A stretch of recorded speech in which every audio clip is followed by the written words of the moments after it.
All right, hello Lafayette family. We have won state championship number 2. This is 2 members of our esports team, and they are Oscar Lin, I play top lane. And Sean Reardon, aka Milky Way. All right, so we're going to review the match, guys. This was a super exciting match. We won 2-0, but the first game was a nail-biter. So let's check it out. We are free. We are love. We're round. We're skinny. We're big. We're small. But we have love in our heart. And we want you in. As long as you bring the love.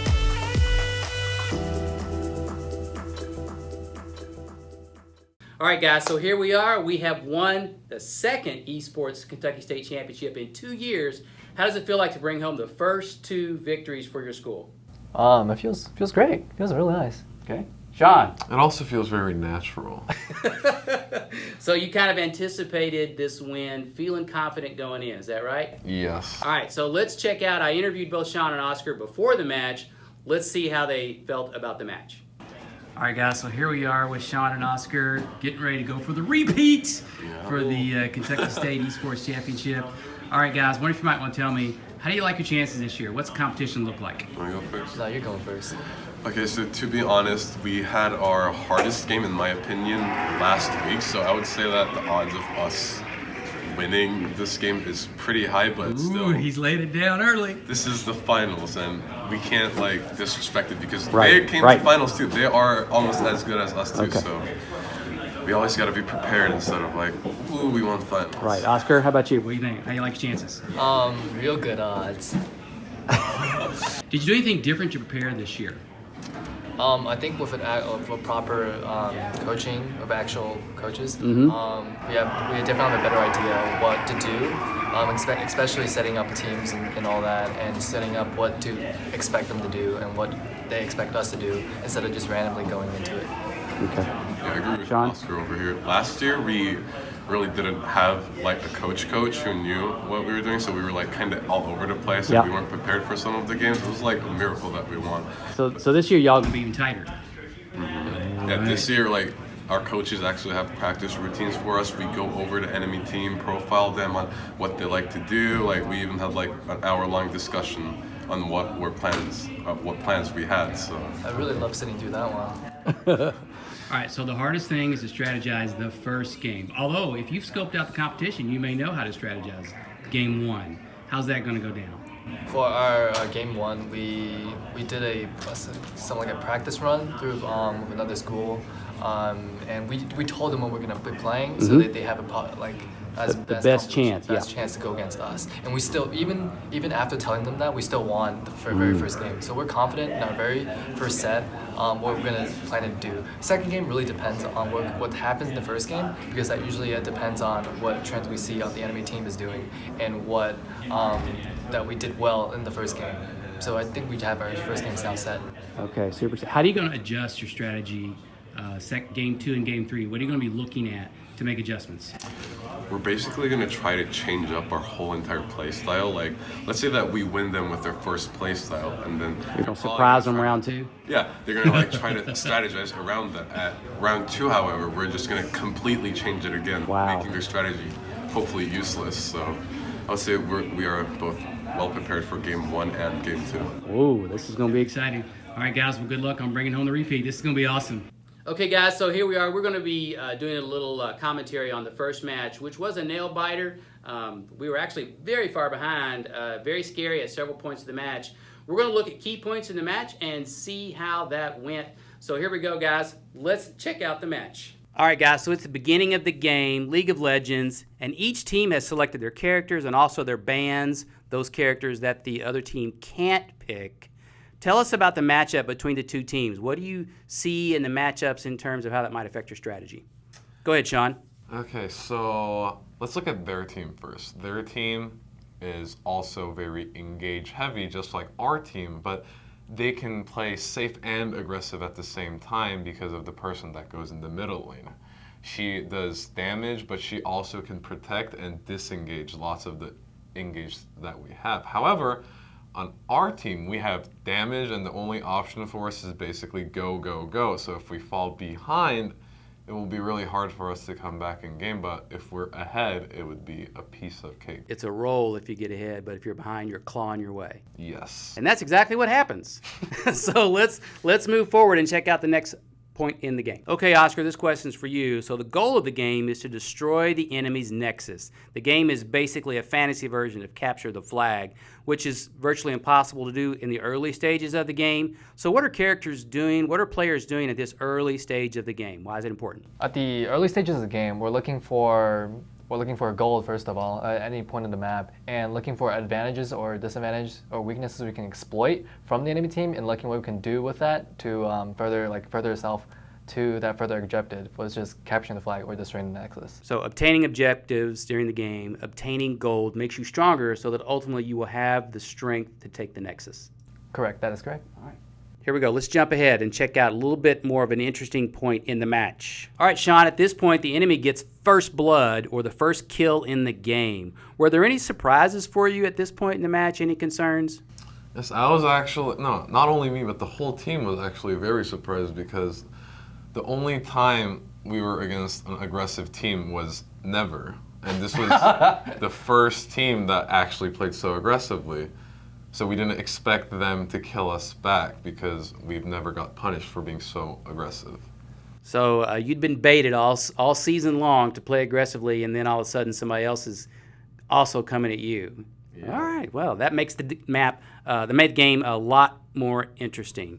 Notice the display, everybody. If you don't know anything about the game, Sean's going to explain a little bit about the different parts of what you see on the display. So first, the left, the blue side, what's that?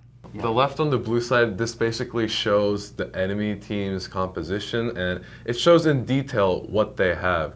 And then on the right, the red team is? The red team is Lafayette, Okay. Yes. So what's in the top in the middle? I'm guessing that's the most important part of the display. What's in the top middle? So at the top, you see 1 and 0. That's the kill logs. So right now, E-Town has 1 kill over us. And in this game, kill is not as much as important. Kills are not really, they don't win the game. Yes. Most importantly, you got to look at the gold.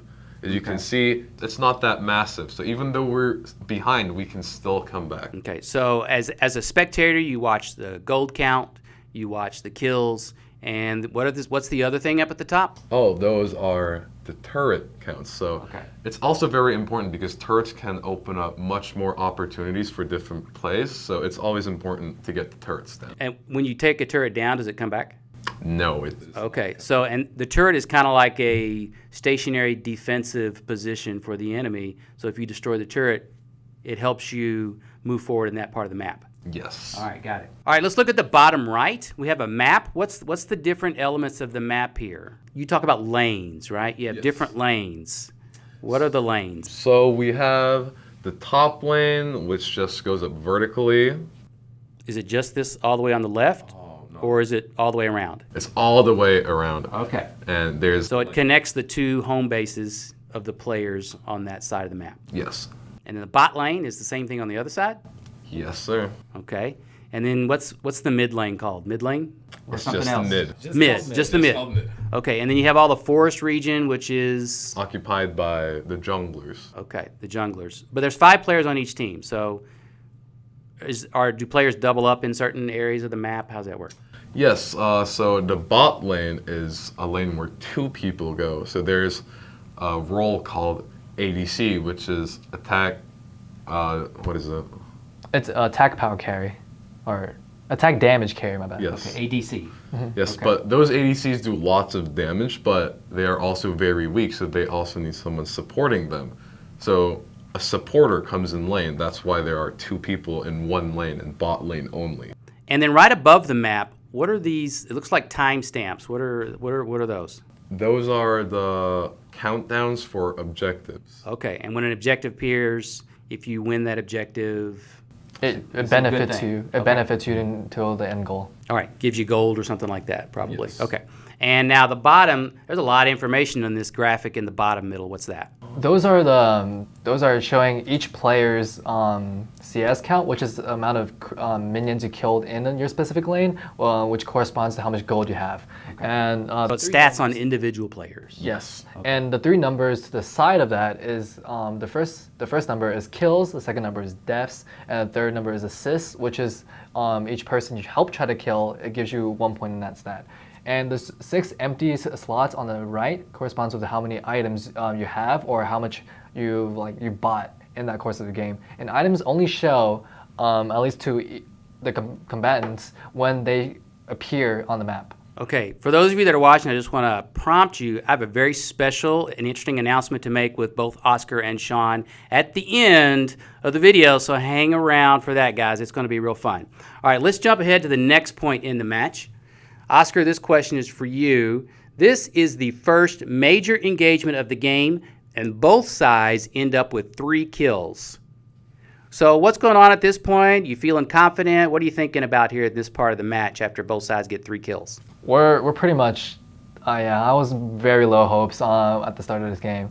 At this turning point over here, it's better for them to have more kills or more gold because their team is very early game centralized, while our team is very towards the mid and late game. And that is why our feelings at this point is kind of we play safe, play more passively, even though our team is more generally on an engage and more offensive play. So you're a super disadvantage early stage of the game. Yes. Okay, a recurring theme, Sean, this question is for you. A recurring theme in the game over and over again is the importance of the dragons in this game. And right about here, the first dragon appears. So what's the importance of the dragons in this match? So dragons individually, one dragon is not strong enough for a team to necessarily end the game. We don't think that it's over when they have 1 dragon, but the important thing is that dragons give buffs that last the whole entire game. Oh. And they can stack. Okay. So the more dragons they have, the more dangerous it gets. And those buffs apply to every player on the other team? Yes. So it's really dangerous. So if they're getting 2 or 3 dragons and y'all got 0, they're getting super buffed and you're not. Yes. Which is exactly what happens at this point in the game. At one point in the game, it's 3 dragons to 0. All right, let's jump on ahead. Oscar, this question is for you. So I'm assuming even though we were behind in kills, the gold is pretty tight, and we were up 1 turret, you're feeling pretty good. You don't feel like you're behind at this point in the game, really. I think psychologically we feel like we're being behind. Okay, because they're pressing. Yeah, they're on the gas pedal basically, and they have more kills. But the gold count doesn't show that. But we were definitely feeling more nervous because we couldn't see the gold count in the game. It's only the spectators that can see. Oh, really? Yes. So you have no idea what the gold count is? We had no clue. We thought we were just behind a lot. It was only after we saw, wait, we're not behind. Do you see anything at the top, like the kill count? We only see the scores and the amount of towers. Yes. Wow. All right, let's jump on ahead here. So this is a very difficult stretch in the match for us over the next 2.5 minutes. Elizabethtown gets 7 kills, takes a huge lead in kills, and of course you can't see the gold, which is reasonably close, but they are pulling ahead. Are you getting pretty concerned at this point in the match? We were concerned before too, and after This just made it even worse. Yeah, this just made it worse. I remember our team just kind of stopped talking for 10 seconds, trying to process what just happened. Because this has never really happened seriously before. We've had some setbacks, but never to this scale. At this point, you are back on your butts, or at least you feel that way. Mm-hmm. Okay. Well, it's a pretty stressful point in the match, and I know I was over in the other room where the crowd was, and the blue crowd supporters were cheering a lot more than the red crowd supporters. I do know that, and everybody was feeling the pressure, I think. All right, Sean, this question's for you here. The game progresses along, and it looked like we kind of continue to fall further behind. But at this point is kind of when we start clawing our way back, or at least it feels that way.